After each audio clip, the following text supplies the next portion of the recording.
Welcome to the loneliest place I have ever seen. Somewhere in the heart of the American West, somewhere north of Las Vegas, Nevada. Some say there's more than sand and scrub out here. Some say there are secrets, maybe the biggest secret ever, right behind those hills. We'll present the case. You decide for yourself. Some believe, others wonder, and there may be a few who don't want you to know. The UFO cover-up. Live from Area 51, a TNT Larry King special.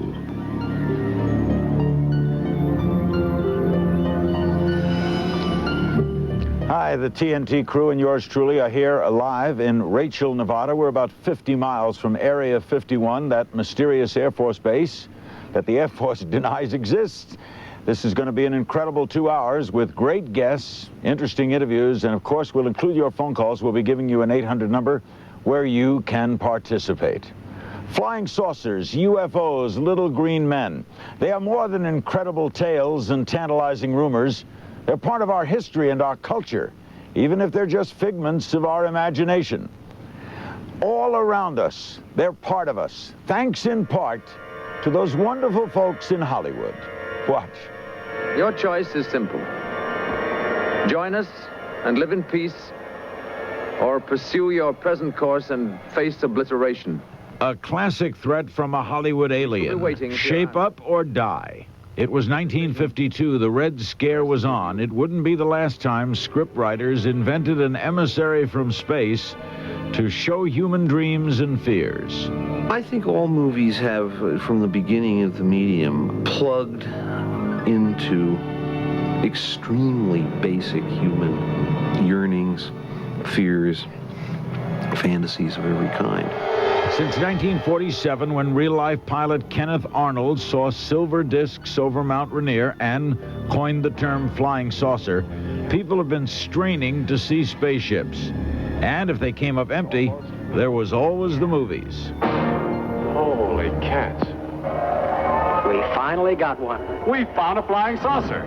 UFOs are a modern obsession, but the idea of strange visitors dispensing advice, discipline, or trouble is an old one. Try 6,000 years old. The Egyptians and the Mesopotamians considered their cities dominated by sacred ziggurats, the property of gods from the sky. Ancient cultures the world over wrote of regular celestial visitors who taught everything from irrigation to medicine. Where did they all go? Where are the demons? Where are the Greek gods? They just disappeared? They left the earth? These are things inside people's heads. But others say remnants of long-vanished cultures from Easter Island to Stonehenge show today's UFO believers have history on their side. Sacred circles still mark hallowed ground from Scotland to the American West. South America's ancient Nazca lines form giant birds and monkeys best appreciated from the air. More recently, many believed in fairies, elves, trolls, or leprechauns, little people who sowed magic or havoc. Today, we puzzle over crop circles, flying saucers, and little gray men who abduct innocents. The data seems to indicate a form of non-human consciousness that is very close to the Earth, has been present throughout history. We have come to visit. Whether visitors from the unknown really did and do show themselves, or whether they're a collective daydream as old as civilization itself, Hollywood has for decades played a game of what if. Imagine they came here. What would they be like? What would they do to us? What would they do for us? All of that stuff is really interesting to play with. You're wiser than anything on Earth. Use that intelligence. Look at me and know what I'm trying to tell you. I'm not your enemy. I'm a scientist. I'm a scientist who's trying... Some aliens you just can't talk to, but the thing was a product of the 50s. By the 60s, we seemed to want extraterrestrials to be teachers. 2001, A Space Odyssey showed a far superior intelligence helping mankind evolve in a remote but caring way. And in more recent years, we fantasized about not only meeting aliens, but running away with them.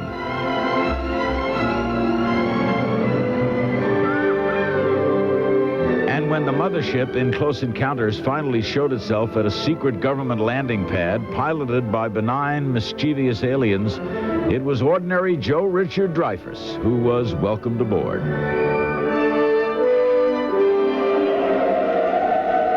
Extraterrestrial contact has become our dominant fantasy. What about reality?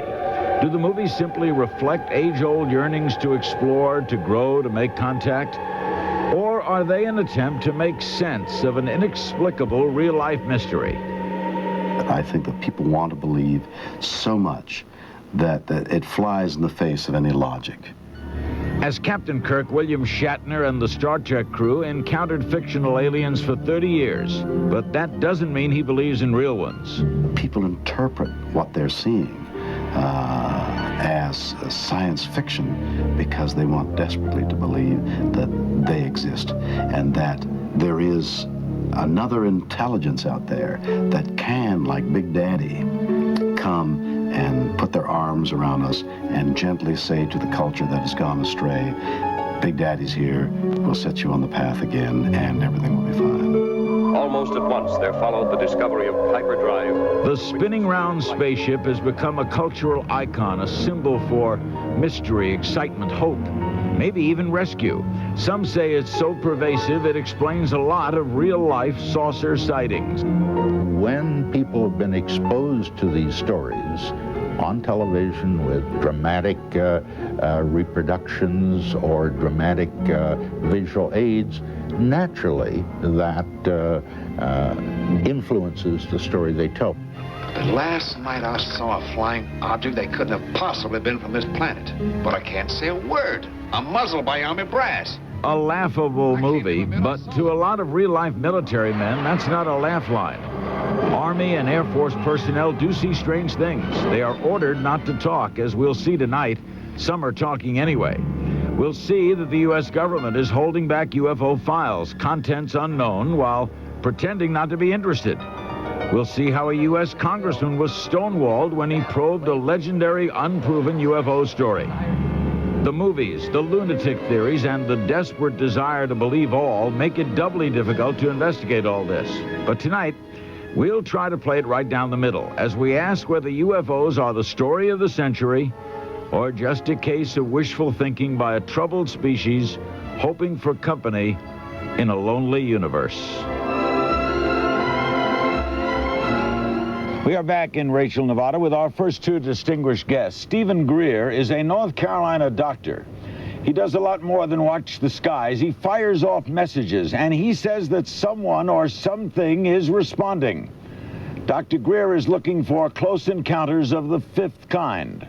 Also here, the dean of UFO researchers, a man who says the world governments have engineered a kind of cosmic Watergate to hide the truth from the public. The esteemed nuclear physicist Stanton Friedman. What is key, Stephen, about this area, Area 51? Well, this area has been reported for a number of years to house black operations from the Air Force and other agencies that have allegedly been back engineering alien spacecraft, as they're called, or extraterrestrial spacecraft. This is the place where the Air Force supposedly hides things from us. Yeah, I'm not saying that that's the case, but that's what is reported here. What do you think goes on here, Doctor? Mister, please, Larry, no free degrees. Okay, you're Doctor, you're Mister. Yes, there's no question that there's all kinds of secret government development projects going on over the hill. Whether any of them have anything to do with flying saucers is another question entirely. Certainly, if you were going to try to test fly a new strange vehicle, this would be the place to do it.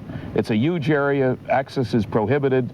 We're not on Area 51. We're nearby because they wouldn't let us on Area 51. What would happen if we went there now? We'd be stopped at the gate. We would not, and we could be arrested. I know of people who've been arrested for trying to look over the mountain to look down at the area. What does the sign at the gate say, Stephen?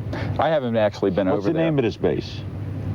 There are several names. Area 51 is the larger name. We're near Nellis Air Force Base. There's Groom Lake. There's Papoose Lake. There's a whole bunch of different facilities out here. And the Air Force tells us this is what? Until very recently, they were saying there's nothing out here.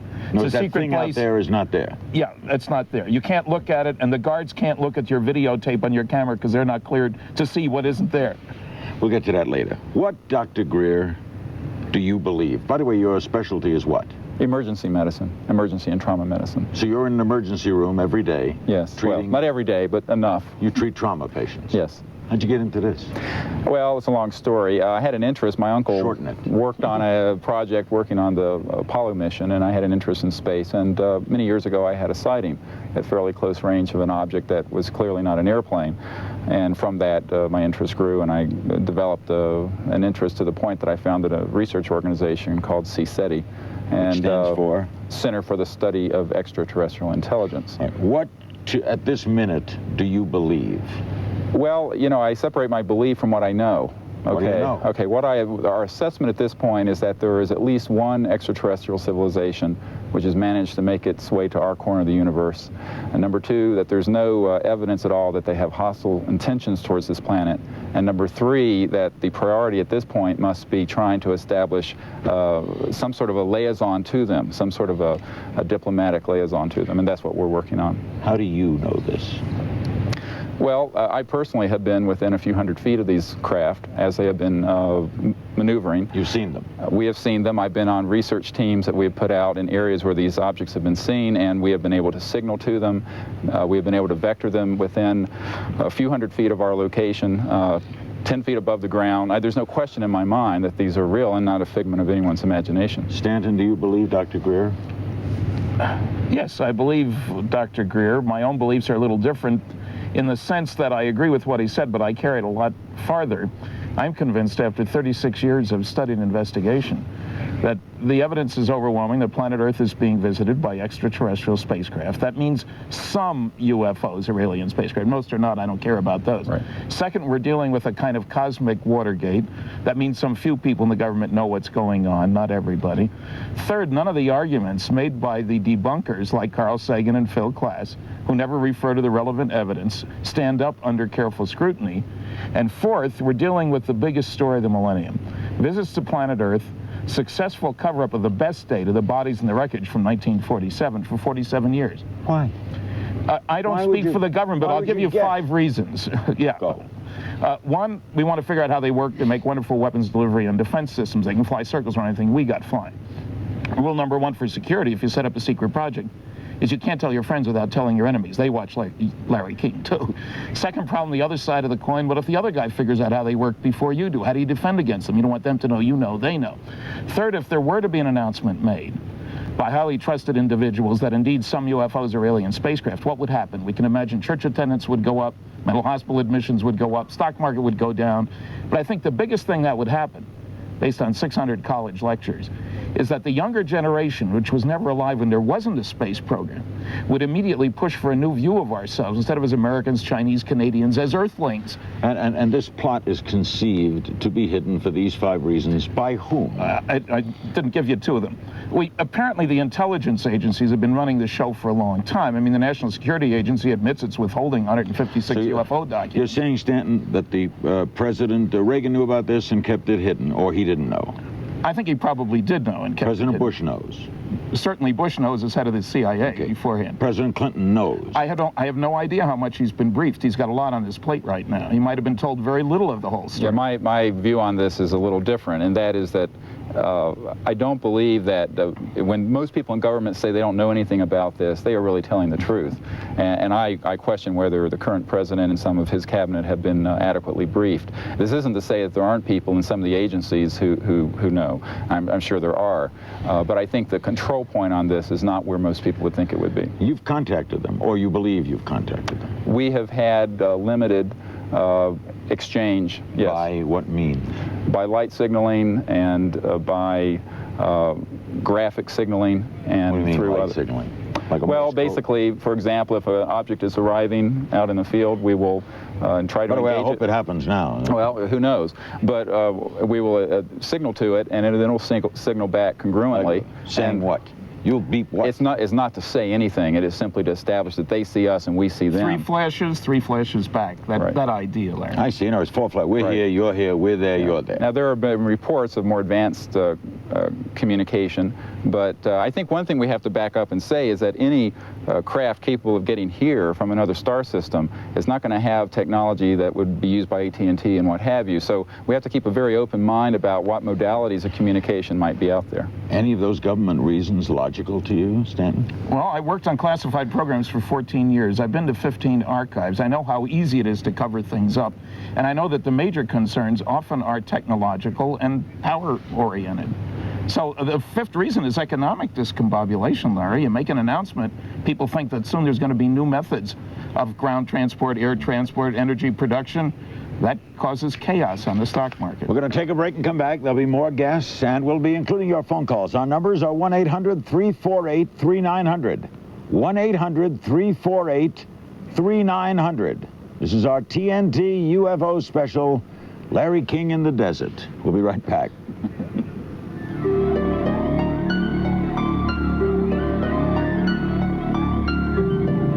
My mind is open. If there's good evidence tomorrow, I'd love to hear it. I'd love to believe that we're being visited.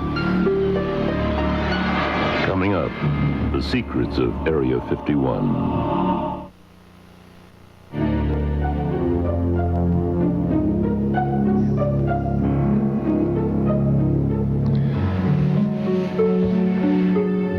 By way of correction, we gave you the wrong 800 number.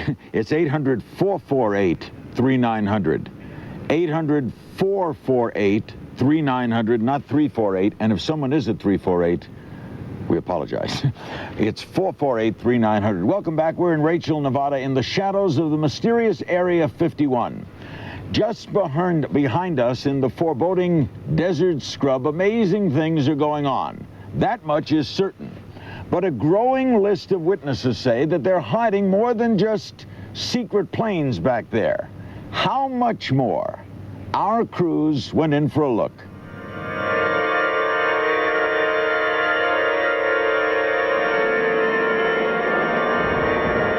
You referred to Groom Lake, Area 51. The military will not acknowledge that those terms exist. When you don't exist, you can do anything you damn well please. This is the most secret place in America. It was home to the stealth planes back when they were only rumors. Now the rumors are of exotic, officially non-existent projects like the Aurora. Nobody in government ever talks on the record. I can't tell you what anything they're doing out there. It's under the Secrecy Act. If the government really is hiding hard evidence of UFOs, all the rumors point to Area 51. This country's less lonely than it looks. Head down the unmarked access road and they know you're coming. The desert's alive with electronic sensors. If you drive past signs warning you not to take pictures, unmarked white Jeep Cherokees appear with men in camouflage, wielding binoculars and rifles. The next sign near the robot camera says, use of deadly force authorized. That's far enough. So what's going on around this bend? This object rose from the area of Papoose Lake, and it would exhibit totally unconventional flight characteristics. This man, who goes by the name Agent X, finds and photographs secret aircraft. He's defied federal law to shoot these pictures of Area 51. He can identify virtually every plane in the sky. But what he saw here one night terrified him. As it would travel in one direction, it would slightly deform to the trailing edge, and as the object would stop, it would kind of have a little lag and a little shift beyond it, and it would drop down. And it literally seemed like it was alive. Did Agent X see something genuinely unearthly? To see this thing has made me critically examine the way that I view the world and what I think. And it lends a lot more credibility to several of the stories that are floating around this area dealing with Papoose Lake. For example, a reclusive physicist named Bob Lazar has long claimed that he worked on an extraterrestrial craft at an installation near Area 51. Other sources talk of Project Red Light, an effort to test fly otherworldly craft whose force fields might make them look distorted or alive.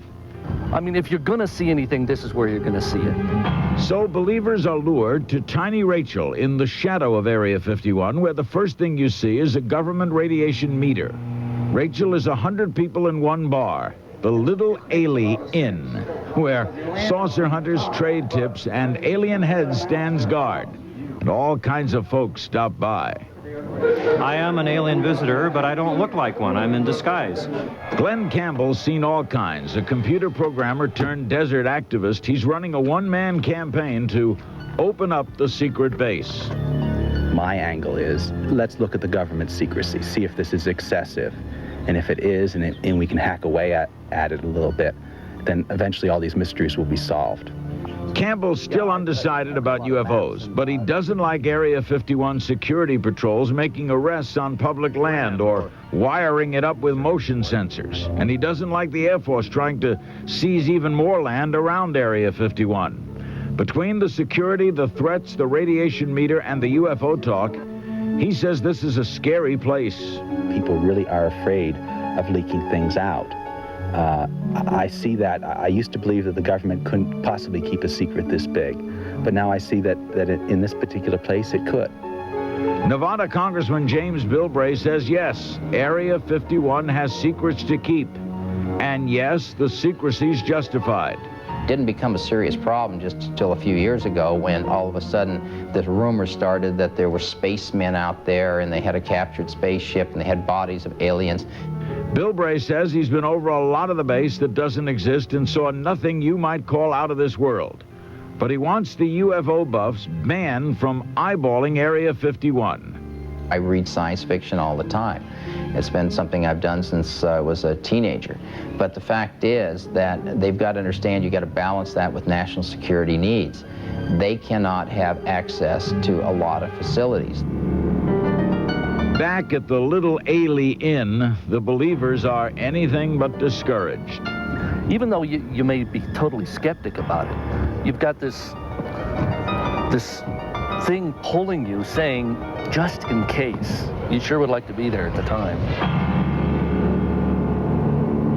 There are two tourist destinations here in Rachel, Nevada. One is the Little Inn right across the road. The other is the Area 51 Research Center. Its operator, Glenn Campbell, who's presided over a kind of media frenzy over the past recent months, joins us and our panel now, joining Stanton Friedman and Dr. Stephen Greer. What do you believe? You moved from Boston out here, right? That's right. Just for this? Just for this, and I don't believe anything. I just like to let the evidence speak for itself. What do you do? What did you do in Boston? I was a computer programmer, and essentially I do a lot of the same stuff here. I organize data. You don't believe? What fascinated you to come live out here? Well, I came because of the UFO stories, and they still fascinate me, but what really keeps me here is the human stories. This is really cutting-edge humanity. This is an example of how humans deal with the unknown. And I think regardless of what the truth is, it's interesting to see this process work. What do you know about Area 51? Well, certainly the vast majority of it is routine military testing of secret weapons, things that wouldn't be too interesting to most civilians. But I do not discount the possibility that there is alien hardware being kept out there or have been kept at some point. You're open to that possibility? I'm open to it. Why?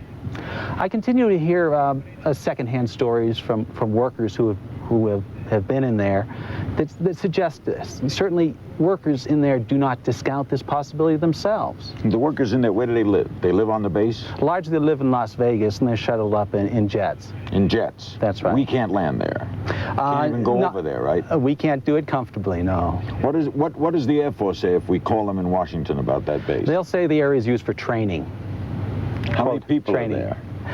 Perhaps 1,500, that's a guess. Okay. Okay, why is this a secret, in your opinion? And we can all chime in on this. It's a secret because it's always been a secret. Let's say they got a plane there that can go vertically take off and go 8,000 miles a second and traverse the Earth in 2 minutes. Right. Tell us. Wow. Why can't they tell us? They should be able to tell us.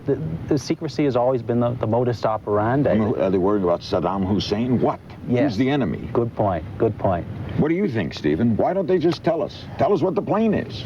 Well, I think there's a lot of residual secrecy left over from the Cold War, and big institutions turn around about as easily as a supertanker. And I think a lot of the policies that are currently in place are holdovers from the Cold War era. And in other words, Stanton, do you think we're holding things secret that anybody in the public could know about? I think there are a lot of those things, Larry, but you have to understand, we're dealing with an annual $34 billion black budget in the United States. About half on technology, that's a lot of bucks, and half on spying. National Security Agency, CIA, DIA, NRO, all these things. That's power. When you've got knowledge that nobody else has, that's power, and these guys want to stay in power. The fact that Cold War has gone down doesn't matter to them. They want their jobs. We have in front of us a UFO model, if we can show that on. It's from the Tester Corporation. We discussed Bob Lazar in that earlier package. This is based on was built based on Bob Lazar's description of the craft that he says he saw at Area 51. Glenn, do you believe him? I don't know what to believe. That's a great story. It's well-constructed story. It's a beautiful model. It's a beautiful model, and there's a rich technical story behind it. You can believe it or not believe it. Could it be experimental American aircraft? I seriously doubt it. If it Why? Does anything that it's, well, where are the wings? Where are the air where are the engines? Where are the engines? It's something Maybe it's a roll along the ground thing. It could be. Larry, it's important to recognize here that there are two separate questions with regard to the model. A, whether there are vehicles of that sort out at Area 51. B, whether Bob Lazar is telling the truth. I've done an enormous amount of research, and I find that nothing checks out. He isn't a scientist. He didn't go to MIT. He didn't go to Caltech. He didn't work for Los Alamos. Worked there for a while as a technician, apparently. He's a liar? Yes. So you don't believe this is there? That's a separate question. He may have heard stories about something just like that. I certainly don't believe his reconstruction of the means of propulsion. He's got a nice story. It's good science fiction, but as a nuclear physicist, and I've worked on nuclear rockets and fusion rockets and such, the story doesn't hold together when you look at it critically. Now, there's nuclear science you know. Yes. But there's a separate issue here, not whether that is at this area, but does such a thing exist and has it been documented? And the answer to that is absolutely yes. There are daylight photographs of objects quite close to what that looks like, which are very good. I acquired one through a person working with us at NASA.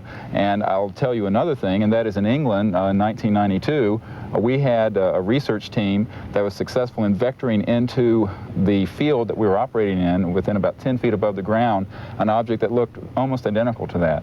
So I would be inclined to believe that there are such craft. Whether there's one at Area 51 is another question. Maybe the model's based on what he saw, not the other way around. How long have you been here, Glenn? 2 years. In that time, are you more inclined to believe or less inclined? The most obvious stories are that you can come here to this remote desert highway and see flying saucers on demand, and I think that's ridiculous. However, the longer I'm here, the more ex-workers I talk to, the more I'm not so sure about this craft. There's a lot of interesting stories, and they all seem to hold together, that the Air Force has somehow obtained craft. And what do you like do this. with them? How do you make a living doing what you do? I have a little. Who uses your services?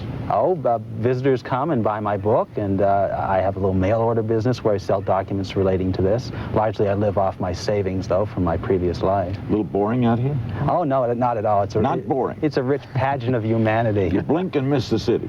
That rich pageant of humanity comes here. Oh, aliens of all sorts. You might have seen Ambassador Merlin on the cliff. I've met a number of aliens, and that's what fascinates me, how people respond to this sort of thing. We will include your phone calls throughout this program. Other guests are coming too, by the way, but let's take our first one. With us are Glenn Campbell, Dr. Stephen Greer, and Stanton Friedman.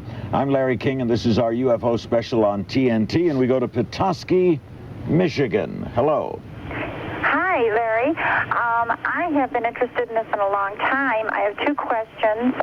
The first one is there any proof that people are actually abducted and then returned, like with these horror stories such as abuse and probing, to where they're really scared to death? And the second question? This is from a Christian point of view. A lot of it has come up that we feel that angels have been looking after us for quite some time because of the end being near and so forth. Has that ever been? Religious aspect in a minute. Thank you for calling. First aspect. She got a point? Well, that's highly controversial, and my own fix on that. You think? I think it is extremely rare that anyone has taken on board one of these. I think probably between 90 and 99% of those sort of reports are not what they appear to be. Even with the book by the Harvard psychiatrist. Yes. And so I would say that there have been a few accounts where people have been taken on board. I think it is much rarer than UFO followers would have you think. I was technical advisor on the UFO incident that's playing today on Turner, and I'm convinced that some people have indeed been abducted. Remember, the question isn't are all the stories true, the question is are any. The question isn't are all UFOs alien spacecraft, the question is are any. Any conflict with religion, as any of you see it? I've seen people who feel conflicted by it, yes, as certain fundamentalist groups say we're the only intelligent life in the universe and this is the work of the devil. And I don't buy that either. I mean, for them it's a problem. For me, if you're impressed with the God of our local planet, how much more impressive to think of the God of the local neighborhood. Let's get another call. Virginia Beach, Virginia, with Messrs. Friedman, Greer, and Campbell on our UFO special. Hello. Yes, I'd like to know if there's any truth to the alien ship that crashed and there were 7 bodies and they were taken around to different cities in the United States and one of them is supposedly still in Langley, Virginia. Well, could you address that? Thank you, Stanton. I'm the original researcher on the so-called Roswell incident. 16 years I've been plugging away at that. Yes, I'm convinced that a saucer crashed, that bodies were picked up and recovered. Where they are now, I don't know. Nobody is telling me. I'm not on the distribution list for the classified documents. Where the wreckage is now, I don't know either. But there is overwhelming evidence that at least one, more likely 2 saucers crashed in New Mexico in 1947. We'll be getting into lots of this, and some of the things discussed we'll be covering as well, and we have another guest joining us. You're watching our TNT special on UFOs. We're in the deserts of Nevada, about 2.5 hours out of Las Vegas, and nothing like Las Vegas. Trust me. Guess I believe that there were at least 3 alien bodies on board this vehicle. Where it ended up, your guess is as good as mine. Is there real evidence of UFOs? Stay tuned.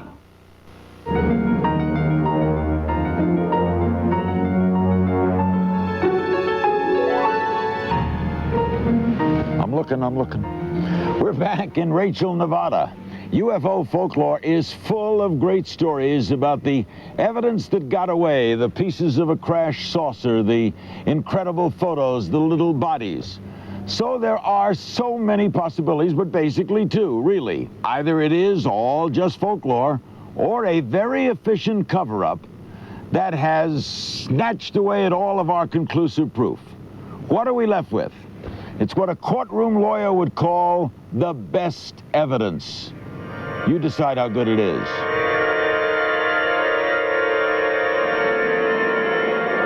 Have you all had any reports of unknown flying objects over there? No, we haven't. Oh, okay, I was wondering. We supposedly are having quite an invasion over here. Edwards Air Force Base, 1965. What were these military men seeing and chasing? July 1959, Corpus Christi, Texas. What's that bright light in the sky? January 1967, Camarillo, California, on the set of a TV Western. What's that passing behind actor Tony Franciosa? Most UFO evidence in the public domain is fascinating, but inconclusive. Unidentified does not equate to alien spaceship, although many people throughout the world today make that connection. This is amateur tape of an Atlas rocket launch at Vandenberg Air Force Base in California, taped in November 1991, but never shown publicly until now. Shortly after liftoff, a mysterious light seems to approach the rocket and change course at high speed. Now, we are not aware, either here at this magazine or any of the other researchers that I'm acquainted with, in any technology that the United States government at this time has that could duplicate what this object appears to have completed with this missile test. Still photos are also tantalizing. Some definitely stump the experts, especially this one, where the UFO seems to be kicking up dust. But the photographic evidence doesn't settle debate. It stirs more up. It would be so much more interesting if we were being visited than if we're not. But extraordinary claims require extraordinary evidence. We had a flying saucer in our possession. Roswell. Is it just a dusty legend embellished over half a century, or could it be extraordinary evidence? On July 4th, 1947, something did crash on this lonely New Mexico ranch, not far from the Roswell Army Airfield, where A-bombs were stored. The rancher took some of the wreckage to the military. Lieutenant Robert Shirkey saw it and says it was covered with strange symbols. Nothing I'd ever seen, and I would just have to say, like hieroglyphics I've seen in the notebooks or textbooks, you know, of Egypt, but still wouldn't be the right answer. The military seized the crash site, but forgot about its own PR man. Without orders to the contrary, he called the local papers. The public affairs officer was Walter Hout. I think KGFL at that time put it on the wire, and they were cut off about halfway through. The next day's paper said that was no saucer. That was a weather balloon. And the manager at KGFL Radio, Judd Roberts, got a warning from a friend in Washington. Just to say, look, if you publish anything that you have, information for anything which would indicate that this was something far exceeding the importance of a weather balloon, why, you're in big trouble. Where was the evidence? Reporters were shown wreckage, but maybe not the real McCoy. That was actually part of a Rawlins weather balloon. We had a quick switch in there, or so I'm told. In September 1994, the Air Force acknowledged there was a cover-up at Roswell, but denied the secret at stake was a UFO. And it was part of what was then a top-secret project known as Project Mogul, designed to use very high-altitude balloons equipped with, in effect, microphones or acoustic sensors to try to detect when the Soviets when the Soviets exploded their first nuclear weapon. The Air Force offered the Project Mogul story after years of prodding by New Mexico Congressman Stephen Schiff, who was stonewalled when he first filed a routine query with the Pentagon. Well, the response was not routine.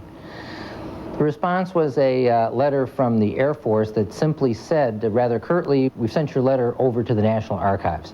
So for them to refer me to an agency that they knew couldn't provide any information, I think was nothing short of a runaround.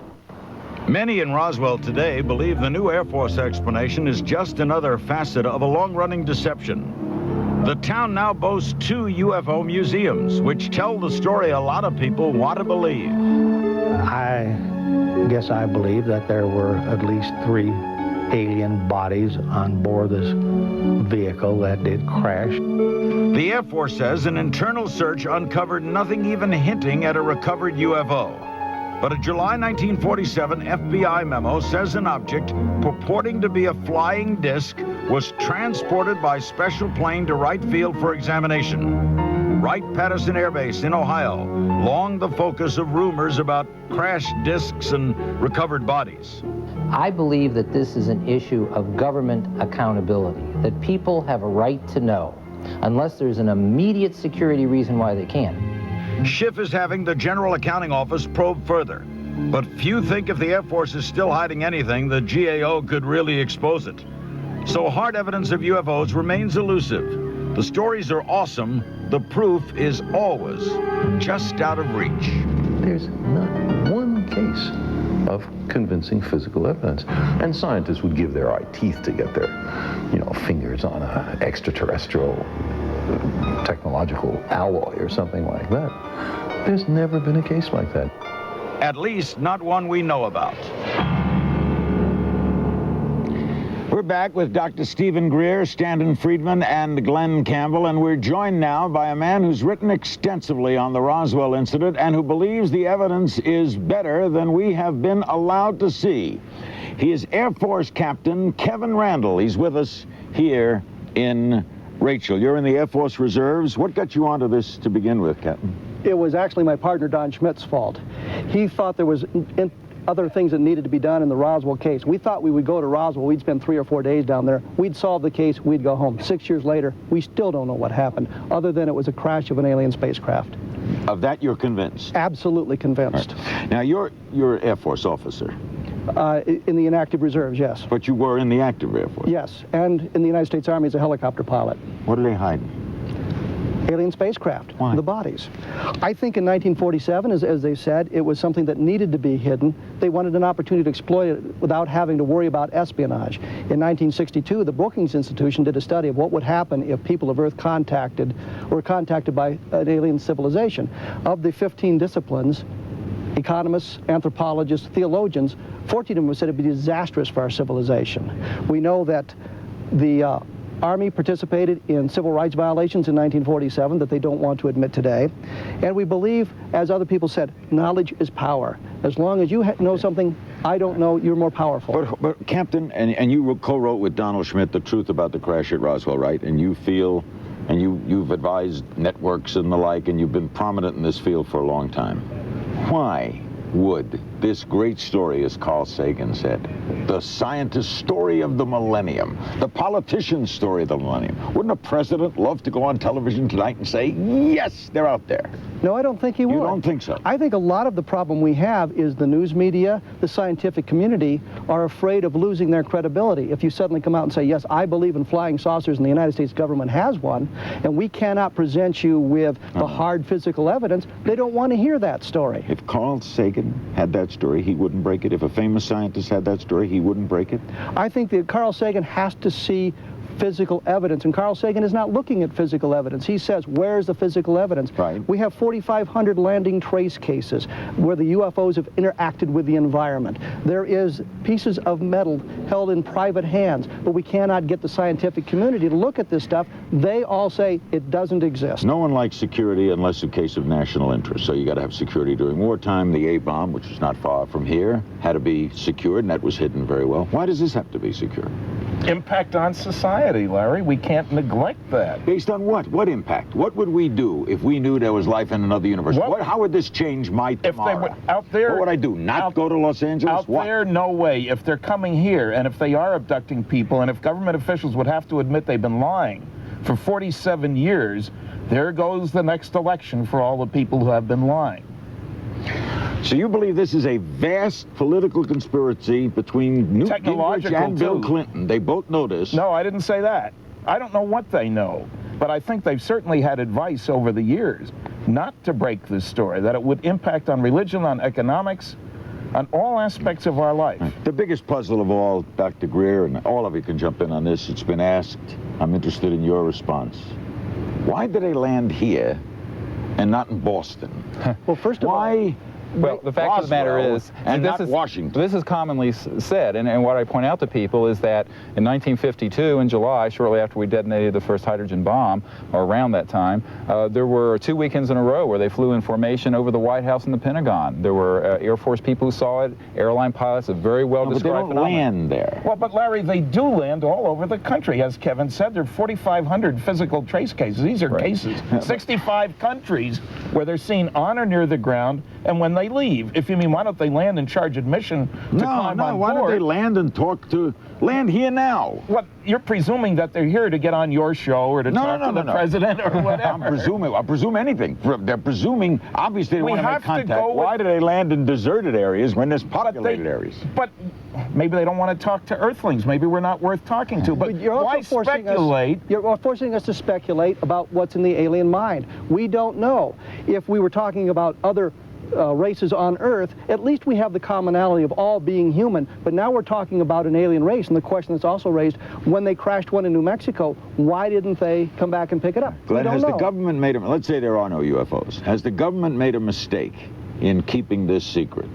Yeah, this has generated, let's say there were no UFOs. They've perpetuated, there is a myth, they've perpetuated. They have. This is a symptom of the black budget, of excessive government secrecy, where there is no knowledge, then folklore will fill the void.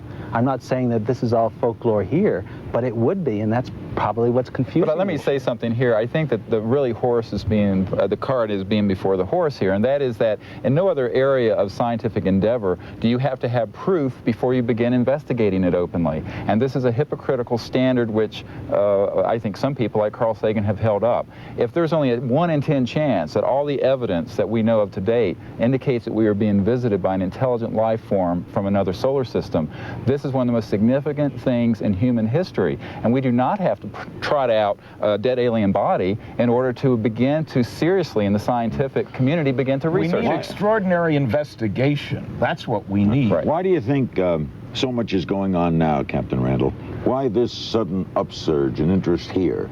Well, I think one of the problems we have is the Air Force is now on the spot. A lot of people are beginning to listen to our comments about what happened at Roswell. There was a movie that was on Showtime about Roswell. Books are coming out about it. They're suddenly under pressure, and the congressmen are asking what's going on. So they've launched a preemptive strike, if you will, by publishing their report saying that what happened at Roswell was nothing more than a Project Mogul balloon, implying that the balloons of Project Mogul were something special. Let's include more phone calls on our TNT special with Greer, Friedman, Campbell, and Captain Randall. We go to Manassas, Virginia. Hello. Hello. Hi.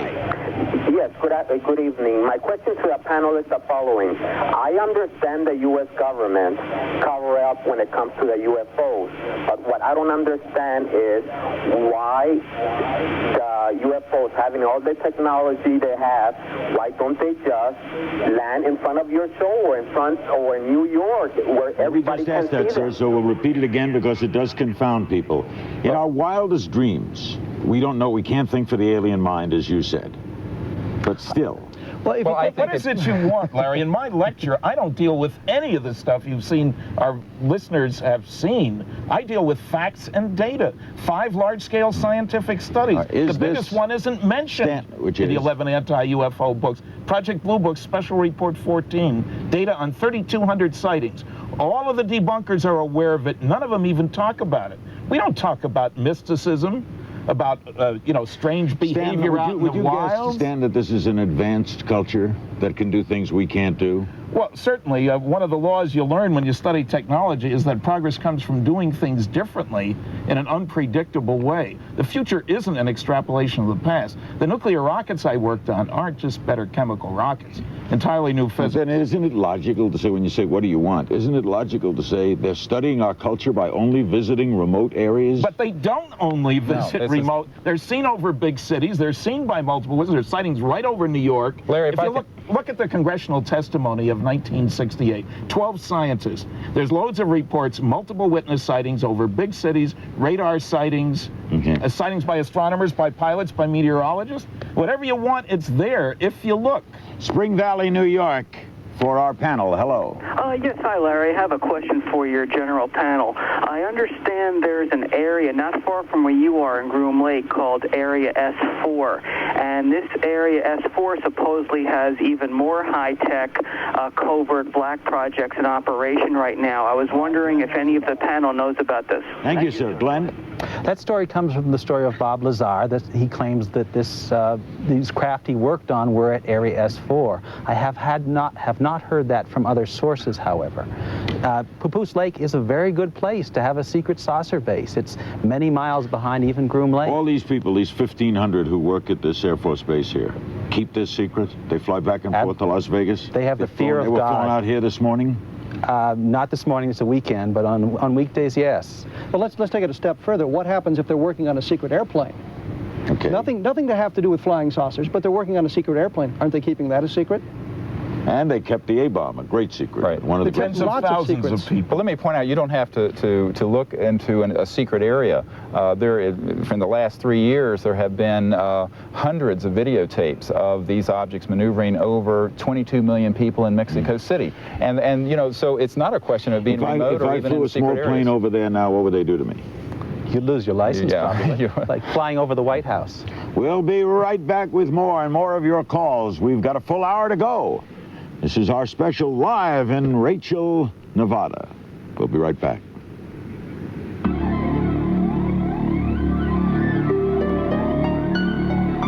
There are what seems to be irrefutable evidence of mysteries that strong men with the sane minds have said they saw. Sensational stories and chilling allegations after this.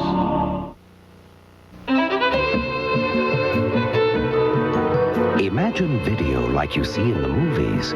Graphics you want to reach out and touch. Numbers that fall into place instantly. If that's what you want from your PC, then there's one thing you'll want to have inside it. Because there's one thing that runs all your PC software best. The Intel Pentium processor.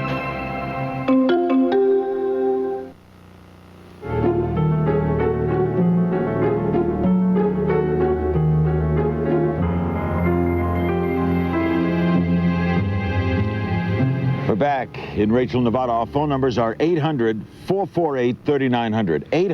800-448-3900. How much stock do you put in the word of your fellow man? That's really the central question in the UFO debate.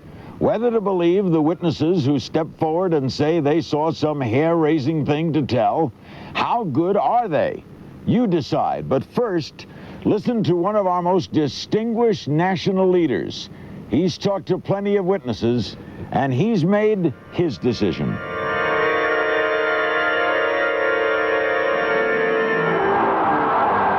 I think the government does know. Barry Goldwater, senator, presidential candidate, and believer.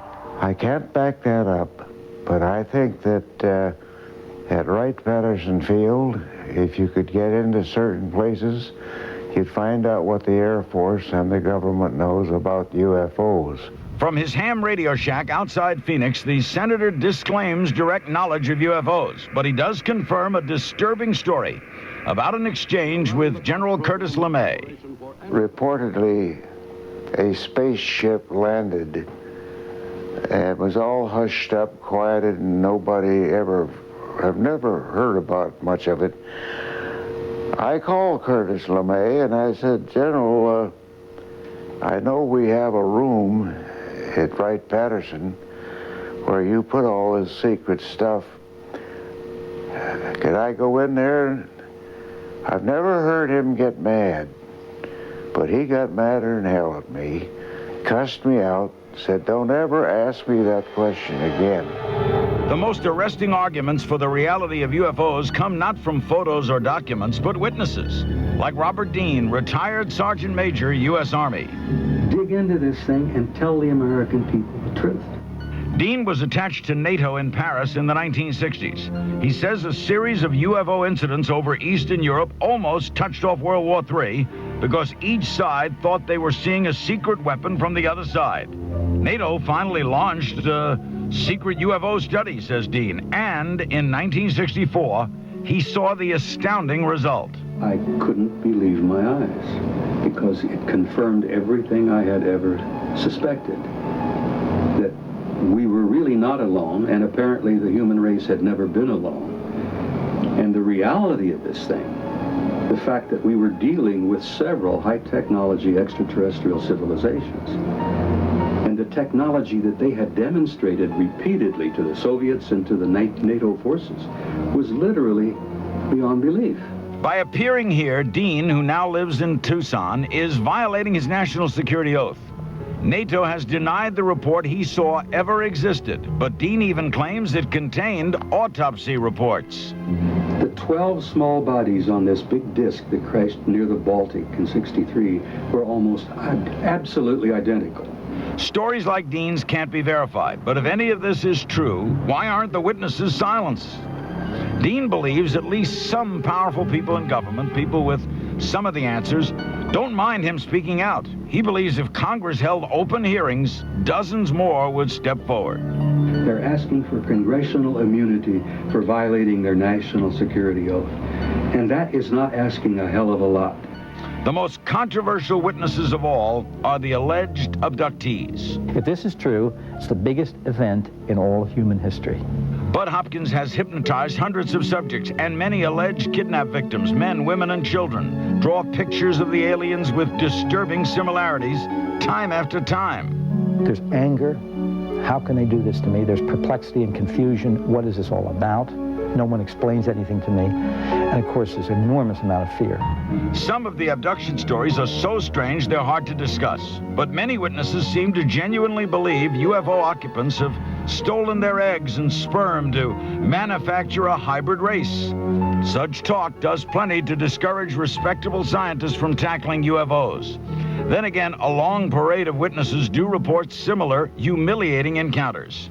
The reason for this seems to be that the aliens are experimenting with a genetic mix between their genetic makeup, apparently, and ours, for their own reasons, and we have no idea what that's for. The alleged weird hybrids between alien babies and human babies, which some women say they've been carrying. Fine, let's see the sonograms. Let's see the amniocentesis. What is the evidence?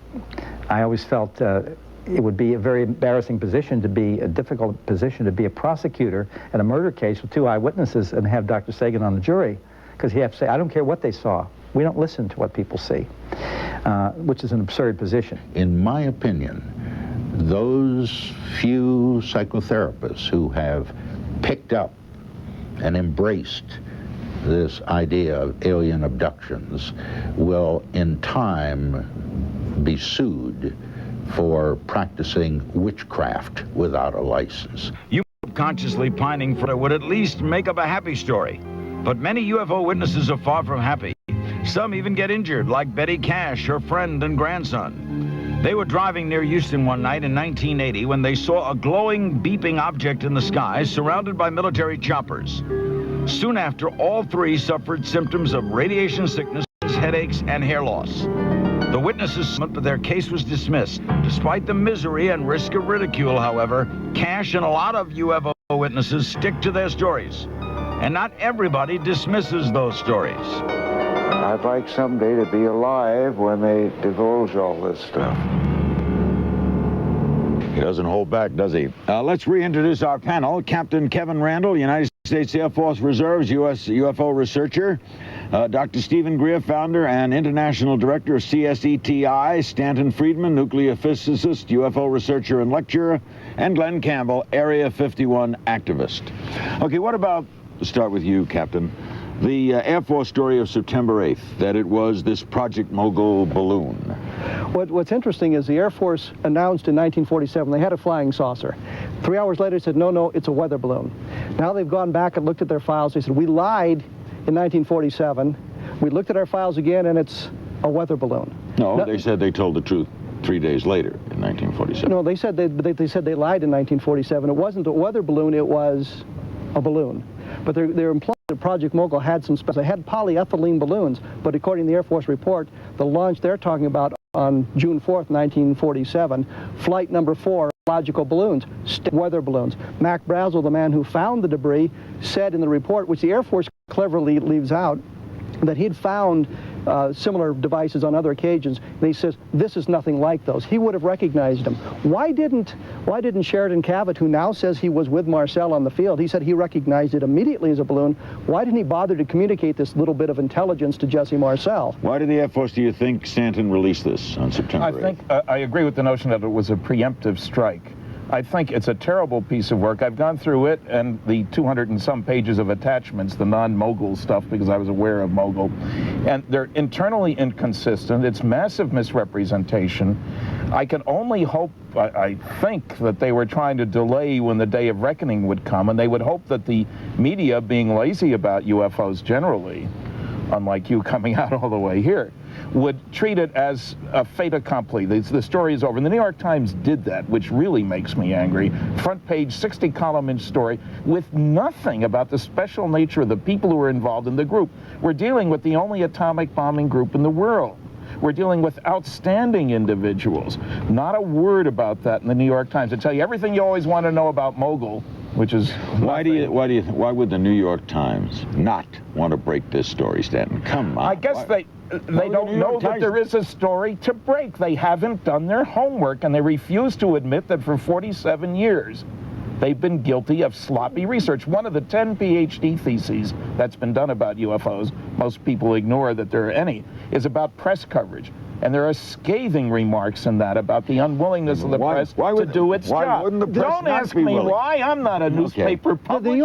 The New York Times took the Air Force report. On its surface, it makes a lot of sense. You read that report, it looks like they've done their homework. I've spoken to everybody in the Air Force report except for Dr. Spillhouse. I've talked to other people the Air Force didn't talk to. Conspicuous by his absence is Brigadier General Arthur Exon, who says he flew over 2 sites. The site the Air Force claims was Project Mogul, plus the impact site where the craft and the bodies are found. Why do you think the media would not want this story? I think the media should want this story. I know, so why do you think they wouldn't? Just as a guess. We don't get any kind of answer for them. I have a good the media. insight into that, and I think that the media, unfortunately, have been victims, if I can use that term, like the rest of society, and they have been influenced by the ridicule and the comic relief sort of approach that has been taken to this. And what do you make of the Ross story we just saw on that, and Bob Dean rather, in that package about NATO and what he saw? Fascinating, fascinating. That's the sort of evidence I can grasp onto. When we talk about distant craft or abductions, I don't know where to go. But when there is a government connection, that's something that we can get at by FOIA requests or by gumshoe work. But I think Bob Dean made one mistake when he said a lot of the people are afraid of the government. That's why they're not coming forward. And if they're giving an opportunity in front of Congress, they would come forward. I think it goes deeper. I think the majority of the people, especially those involved in Roswell, are keeping the secret because they swore themselves, they were sworn to secrecy. They feel honor-bound to keep that secrecy. It's not fear of the government. It's their own personal code of honor. That's why they're not talking. There's a real challenge here, Larry. Can we get the Air Force to say that anybody who wants to talk about this non-event in July 1947 is free to do so? A blanket indemnification. By the way, they were asked to appear tonight, and the Air Force, and did not choose to. Warwick, Rhode Island, as we go back to calls. Hello. Orange, and they came in front of the car, and then they flew off. What's your question? Hello, Larry King? Yeah, what's your question? What is the best course of action to date if you see these objects? Okay, good question. What should someone who sees an object do? Well, I think it depends on their stomach. And what we're training people to do is to actually engage them in some kind of dialogue. But I think that I would caution people not to do that unless they're prepared for the consequences of it. In other words, be careful what you ask for, you may get it. What if you see something weird in the sky? I think that you should attempt, if you are inclined to signal to it or in some way communicate with it to see if it's under intelligent control and to get it to come closer. Too many of the sightings are too far away to conclude anything. But if you can get one within a few hundred feet of you at low altitude, you can make some better observations. Would you go public, Glenn? Should someone who watching us tonight who maybe sees an object or has a visit or whatever go public? Well, what does that do? Everyone's gone public. That's a good question. What do you do? And I don't know. Gather as much information as you can using the tools you have with you. That is, what angle is it above the horizon? Don't estimate how big it is. You have no way to judge. What can you hold between thumb and forefinger that will just cover it? Can you call the guy on the other side of it so you can triangulate it? Can you time its flight from over that church steeple to over that telephone pole? Can you write down as much as you can as soon as possible? Are people, Kevin, still laughed at? Oh, absolutely. When they report such things? We did a press conference in Chicago and talking about the Roswell case, and when they came back from the segment, the anchorman said, well, those guys sound almost credible. And my response was, your report was almost objective. But with that kind of an attitude, who's going to come forward? New Britain, Connecticut. Hello. Yes, hello. Yes. I would like to suggest, can we go make a national campaign to to undercover all this information, you know, because the public is already tired of hearing. What has Congress said about it? There's one thing going on. Omni Magazine this month carries what they call the Roswell Declaration in the pages of the magazine. You sign that, you send it in, proving that there's a grassroots interest in that. That would help. I think that's something more important that needs to be done, is that on the senior levels of the executive branch of our government and other governments, there does need to be a declaration of amnesty from prosecution for violation of security oaths for people. I think we all need to become aware that despite what you may have heard tonight in some of the pieces, that most people do believe in UFOs, that the greater the education, the more likely to believe. Polls have shown that. But because they do doesn't mean it's a fact. No, but it means they will be less reluctant to speak out. The professors will be less reluctant to sponsor thesis projects. The media will be less reluctant to cover it. Glenn? I don't feel necessarily feel this demand to make it happen. I think it will happen when society reaches a certain maturity. We have a president who seems to be opening up everything. DEA reports you think he'd open this up too. Yes. We're going to take a break and come back with more. We're in Nevada on our UFO special on TNT. More calls and more conversation with our outstanding panel. Don't go away. A decision has been made by somebody in government that, Mr. President, I'm sorry, sir, you don't have a high enough classification for some of this information. We can't tell you this whole story. Next, what's the government trying to hide? Coming up, TNT's UFO Watch 94 continues when James Earl Jones stars in a documented case of alien abduction, the UFO incident. Then learn all about unidentified flying objects on a live interactive special, Larry King, the UFO cover-up, on TNT tonight. What do you need? When do we want it? Now! New York City issues, the players and the process. New York One takes you inside City Hall with the questions you want answered from the politicians you elected. I'm willing to have a government of Republicans and Democrats, not just Republicans, liberals, conservatives, anybody else who has good ideas for the city. Only on New York One, Monday through Friday nights at 6:30 and 9:30. Find out what's going on inside City Hall. Because when it comes to politics, there's only one New York.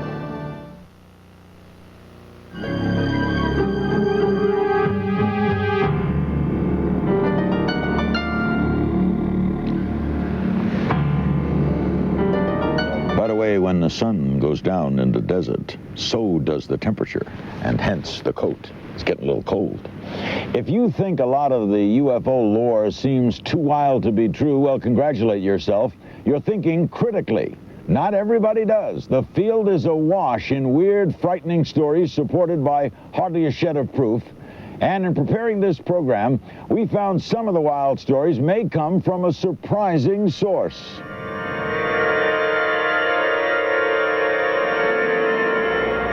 It's one small step for man, one giant leap for mankind. Old rumor, Armstrong and Aldrin saw UFOs on the moon.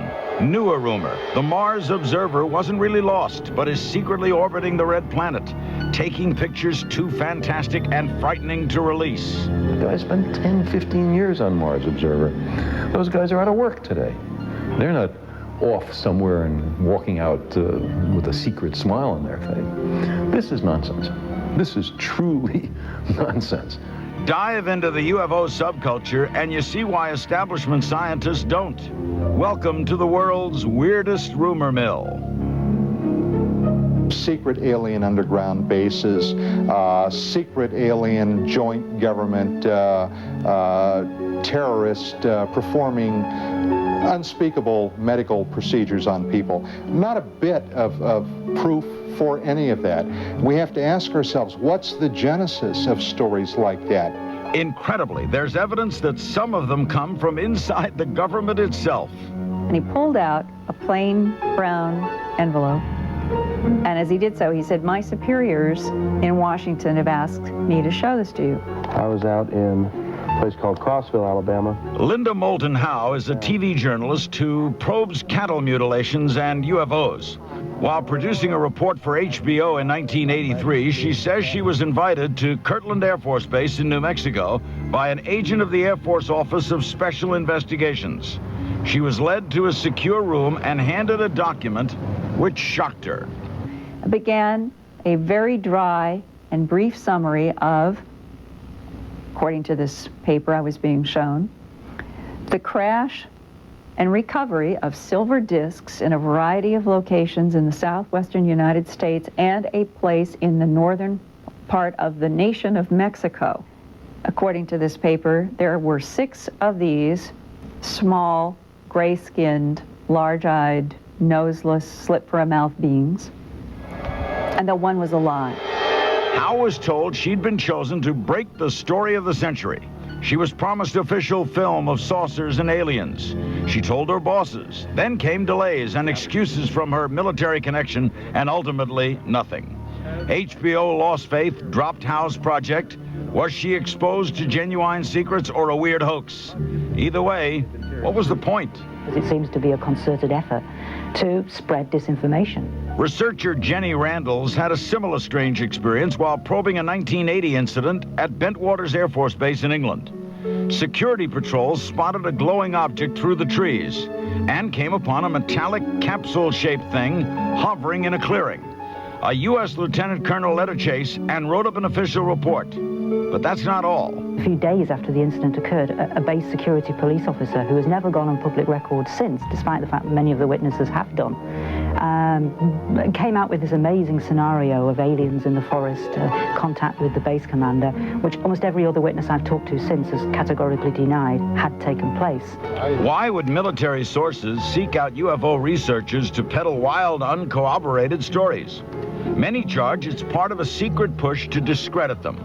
Dr. Jacques Vallée believes hoaxes conceived in high places have misled investigators and witnesses alike. In fact, I know many of the cases that I have studied turned out to be not UFO cases at all, but manipulations or fabrications that were done not by the witnesses, but for the benefit of the witnesses by somebody else. What's the motive?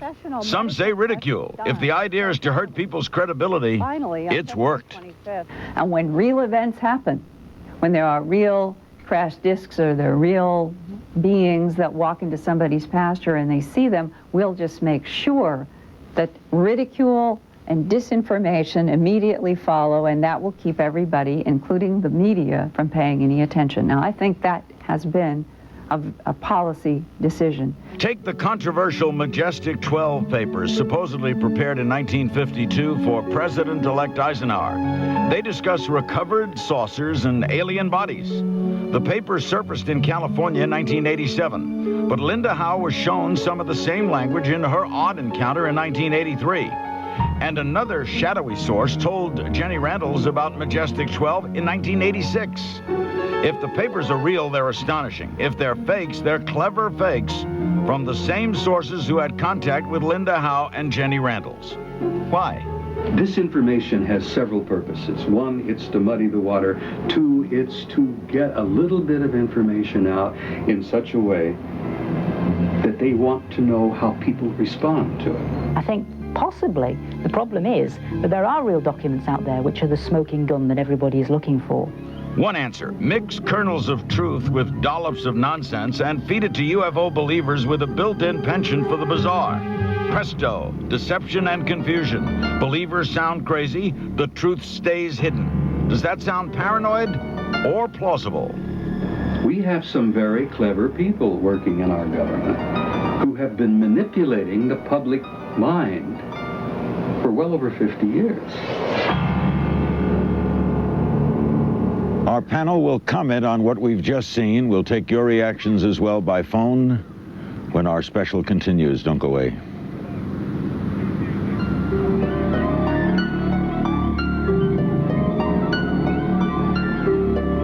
If this is true, it's the biggest event in all of human history. Coming up, more from the most secret place in America.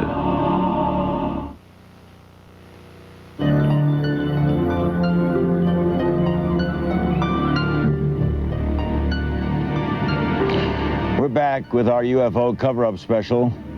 This camera is a mile away from where we are. See those lights? That's us.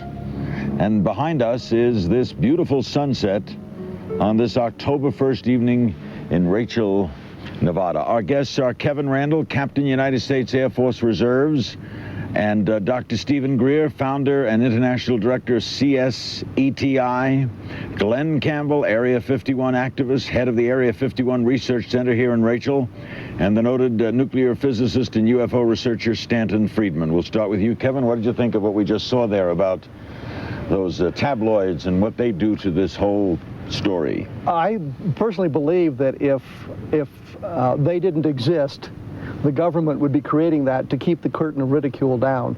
General Roger Ramey, commander of the 8th Air Force, in 1947, after the Roswell event, said that flying saucers have been seen in 38 states, except for Kansas, which is a dry state, implying that if you see a flying saucer, you're drunk.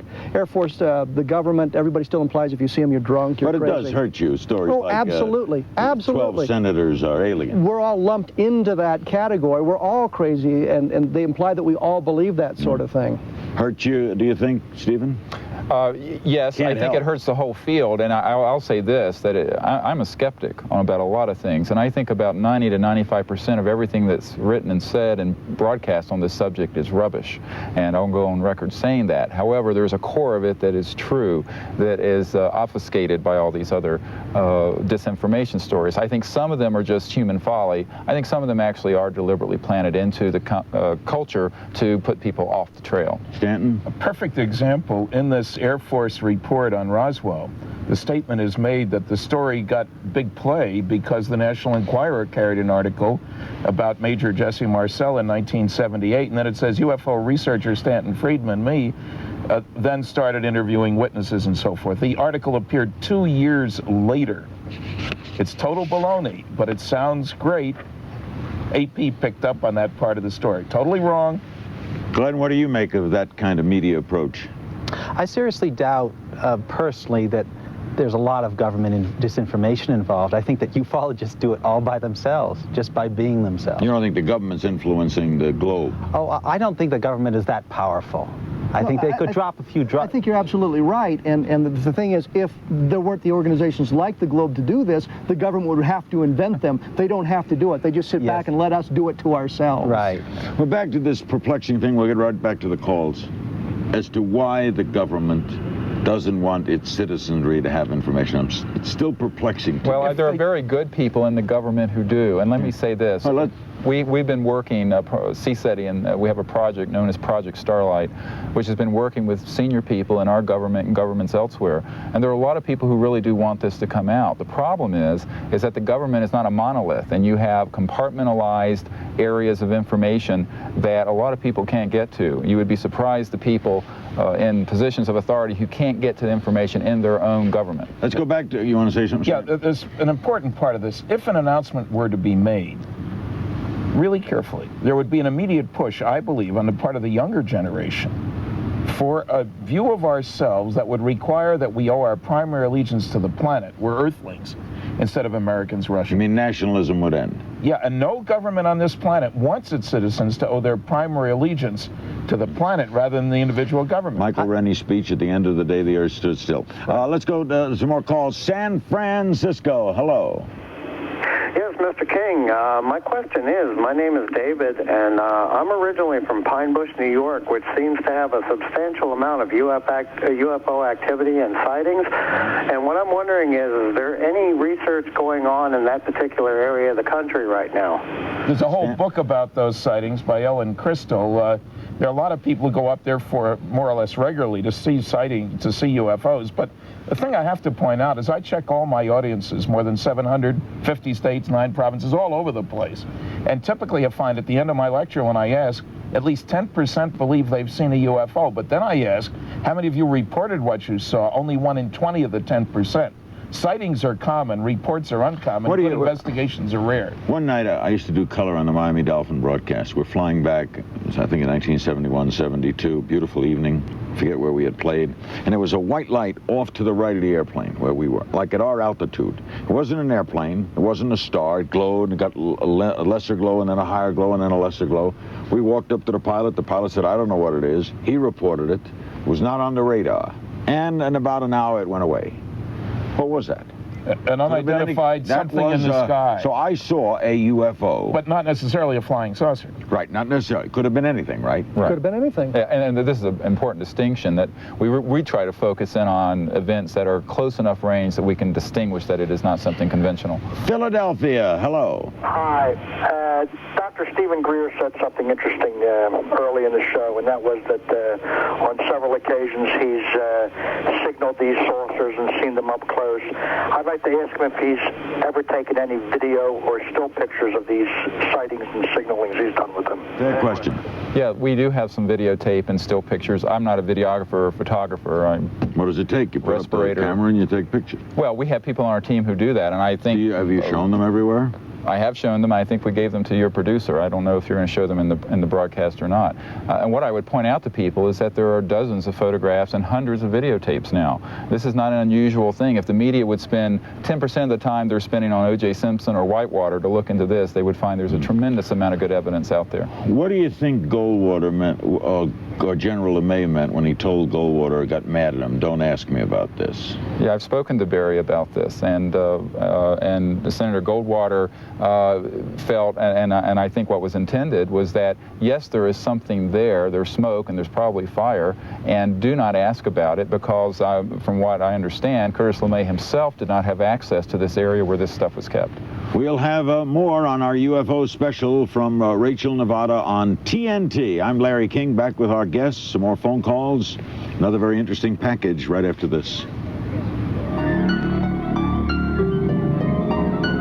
I think it's quite clear that the major powers of the world have access to a lot of information about UFOs. How much do we know? The climax of the mystery after this. You'll never be alone, never be in pain, never grow old. Unless you run. Logan's Run, tomorrow on TNT.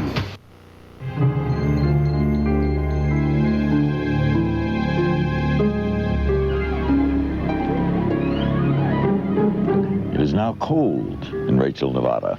We would be crazy to supply a definitive answer to the UFO riddle tonight. All we're trying to do is take it seriously for a change and ask one hard question most respectable reporters haven't bothered to ask. What do we really know? What if all of us in the world discovered that we were threatened by a power from outer space, from another planet? Ronald Reagan being fanciful or letting slip that he knew something we don't? Questions like that keep the believers in business. Stop the cover up now! Stop the cover up now! Stop the cover up now! And the Pentagon may even have vaults that have bodies in them, as well as crash debris from Roswell and other crashes. We don't know until they start telling us what's going on. We just don't have any idea. It's not a figment of the imagination of a bunch of lunatics. This is actually a reality for people. And people at the Pentagon know about these things. They waited for nearly half a century, hoping to get a piece of credible scientific evidence. They've been disappointed. And so now, in desperation, they charge, oh, the government has that evidence and is withholding it from us. Crash saucers? Who knows? But clearly the government is withholding something. The Air Force answers queries by claiming it quit investigating UFOs in 1969. So why does this once classified memo from 1979 reporting a UFO on the ground in Bolivia get copied to Wright-Patterson Air Force Base? The Air Force even claims it knows of no agency with UFO records other than the National Archives. So what about this mid-70s CIA paper on magnetism, which includes the phrase, this in turn is related to the possible propulsion system of UFOs? If there's nothing to hide, why did the National Security Agency go to court to stop the release of UFO files? This is all the public got to see. If there's no cover-up, why act that way? The cover-up that exists is a cover-up principally of ignorance rather than knowledge. They're desperate to find out what makes these things happen, why they can fly around our atmosphere at will, why they seem to have capabilities far beyond us. There is no incentive for any government to come out and say that there is something out there that they don't know. We pay taxes to be protected, among other things, from unknown things out there. Vietnam, Watergate, and Iran-Contra made government lies and conspiracies seem all the more plausible. What's more, so many self-styled UFO researchers jumped to conclusions, seizing, for example, on President Reagan's offhand talk of threats from outer space as proof that sinister secrets are being kept. To distinguish fiction from fact is not always easy. There are a lot of us who are not interested in making that distinction. They just want a good story. And it is the doleful job of scientists to try to distinguish fact from fiction, hope from reality. So what do we really know? We know the field is so riddled with sensational rumors and wild stories, doing, as Dr. Sagan says, picking out fact from fiction is almost impossible. We know many witnesses are not crackpots or publicity hounds, but sober citizens who suffer for coming forward. And we know the government's much more interested in all this than it's willing to admit, whether it's hiding all the answers or just asking the same questions we are. I have never, ever had anything but respect at one level for anyone inside of our government who has been trying to ride this difficult story, not knowing what they were dealing with, not wanting the status quo to suddenly be disrupted for reasons that may not have any kind of importance in terms of if there was not a perceived immediate physical threat, then let's wait, let's find out what this is, and then we'll announce it to the public. The problem is this has been going on now for 50 years with a policy of silence. But for 50 years, respectable scientists have turned their back on the UFO question, at least in public. Until that changes, and until the governments of the world unlock those censored files, whatever they hold, what chance do we on the outside really have of solving the puzzle? I'm an optimist. I think again and again in the history of science, you've had phenomena that were thought to be ridiculous or were covered up or were repressed, and that turned out to be very significant. So maybe history says we ought to listen to the thousands of witnesses who say they not only think, they know. Something is out there. They conducted autopsies. I saw the photographs. The metal was had the appearance of the backside of aluminum foil. I get letters from Saudi Arabia, from New Zealand, from Russia. So the phenomenon is extremely widespread. I think the government has an obligation to come forward with the information it has and to make it public. The American people are stronger than their government has ever realized. They're brighter, they're stronger, they're braver, they're more courageous than their government even recognizes. I still believe at the deepest level in my heart that this subject will come out, the people will learn the truth, they will deal with it, and they will grow from it and develop and go on from there. Is he right? Will we develop and grow from it? Do we really want to know? I think we have to know. How can we survive as a culture, as a society, if there's information that we're not allowed to know, we're not privy to? How can we make intelligent decisions about what we're going to do in the future if something is kept from us? Yeah, I think, too, that perhaps during the Cold War there were reasons to keep this quiet. I don't think those reasons exist anymore, and that if it's done in the proper fashion, if an announcement concerning this can be done in a proper way, that it will be the catalytic event that will lead us into the next millennium in a state of much better than we are now, I think. Or else these people we just saw were lying, Snap. Yeah, I think it's easy to call people liars, Larry, and the noisy negativists, as I call them, often do that without checking their facts, without getting their data straight. I think what's important here is to recognize that the future of this planet is going to be interconnected with space, whether we like it or not at this point in time. Just as North and South America were important for the Europeans of a few hundred years ago, space will be important for our grandchildren and their grandchildren. And the sooner we recognize that we're part of a galactic neighborhood, and maybe we can act in such a way to qualify for admission to the cosmic preschool, I don't think we even get into kindergarten yet, the better off we will be. And some people are fearful. Sorry about that. Glenn? I really question how important the aliens really are.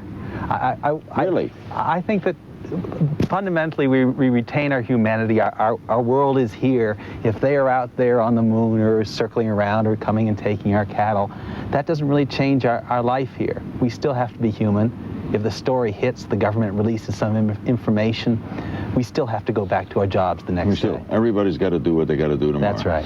But they have more knowledge, at least, of the world around They them. will. A couple more calls. Franklin, West Virginia. Hello. Hi, Mr. King. I have a question for your general panel. Can you speculate how long the government will be able to keep not only the mission of Area 51 a secret, but what they really know about UFOs a secret from the general public? How long, Kevin? As long as the curtain of ridicule exists, as long as people are afraid to come forward because they don't want to be ridiculed. I mentioned earlier President Clinton's opening up all the agencies, Agent Orange, diseases from 30 years ago. Department of Energy's done a spectacular job. Don't you think he'd want to open I think this administration is inclined to come out with the truth on a lot of things that have not been disclosed in the past. The problem is how much they can get in terms of information. And I reiterate that the government is not a monolith. It's a hugely complex entity, and there are activities in the government which many people at the top are not aware of. And so I think that the people have to help the executive branch and Congress become aware of this in a way that's credible, and that's what we're trying to do. Does it confound you, Stanton, when in your heart as a physicist and in your mind and beliefs, you know this to be a fact, and the general consensus of the body politic laughs at you? They don't laugh at me, and there have been polls of engineers and scientists, Larry, that show that a majority of them believe they're real. Right. So you don't think you're on the out? I've spoken at 100 professional groups, and they respond beautifully. Los Alamos National Laboratory, management clubs. It's their response that's important. Colorado, hello. Yes, Mr. King. In our area, we have numerous cattle mutilations, animals that disappear. Local news never says a word. What kind of research, what kind of area are we getting into with these? Oh, about 80% of those, I think, are decoy events, probably meaning that they are probably done by some branch of the military or intelligence services. There's a core of 10 to 20% that are probably animal experiments for reasons which we don't know. And I disagree with that. I would say that 99% of the animal mutilations are probably natural phenomenon. Surmise something for me, Glenn. We only have a few minutes left. What's going out there tonight? Like if the phone rings, what's the number?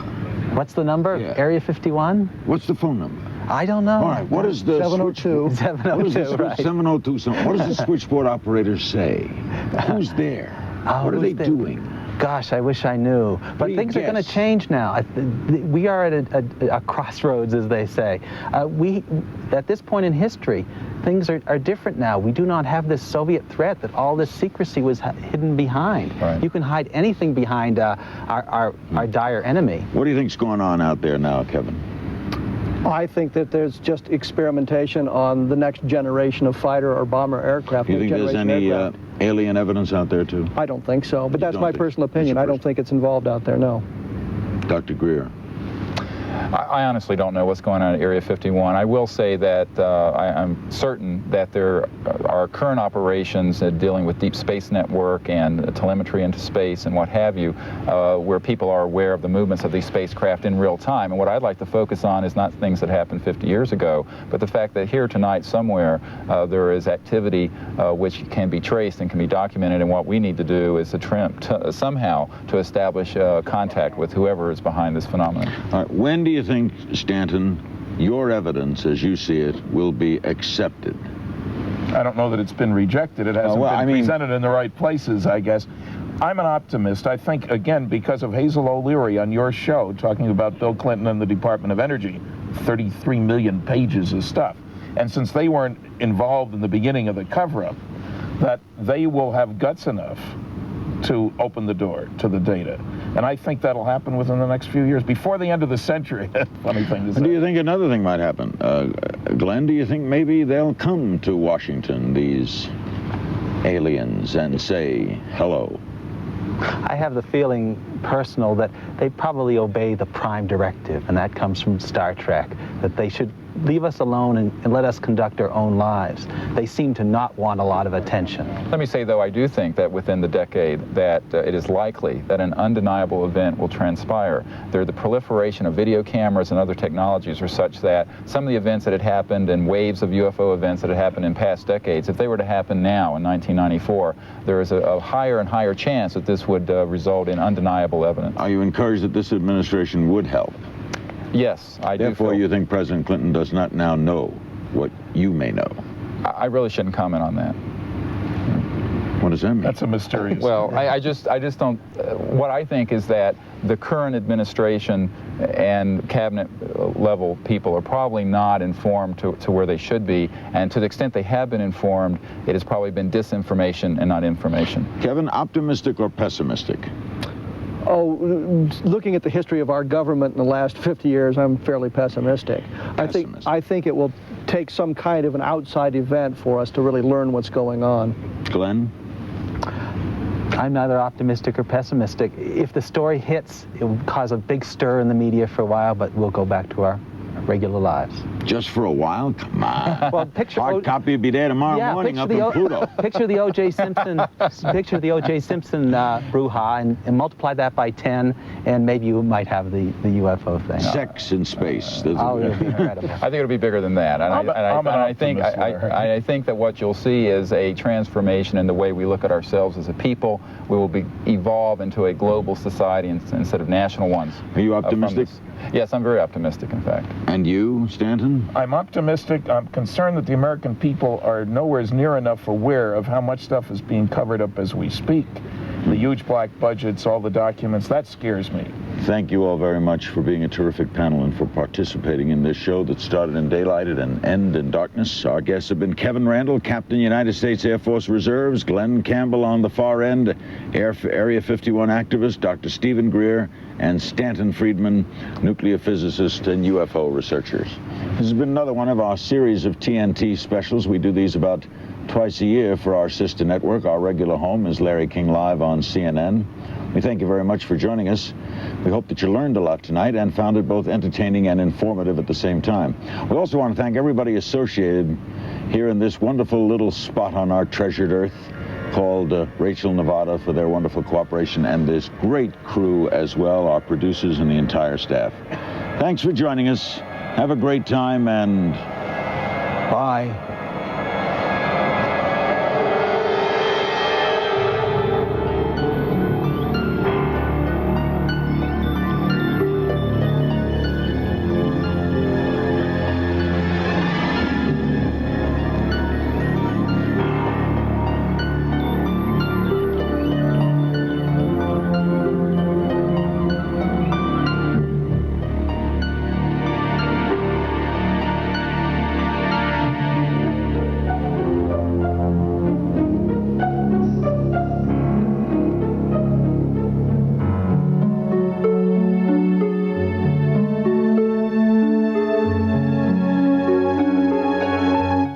Alien invaders abducting innocent humans for unspeakable medical experimentation? UFO Watch 94 continues as James Earl Jones and Estelle Parsons become unwilling subjects of extraterrestrial examinations in the chilling thriller, The UFO Incident. Next on TNT.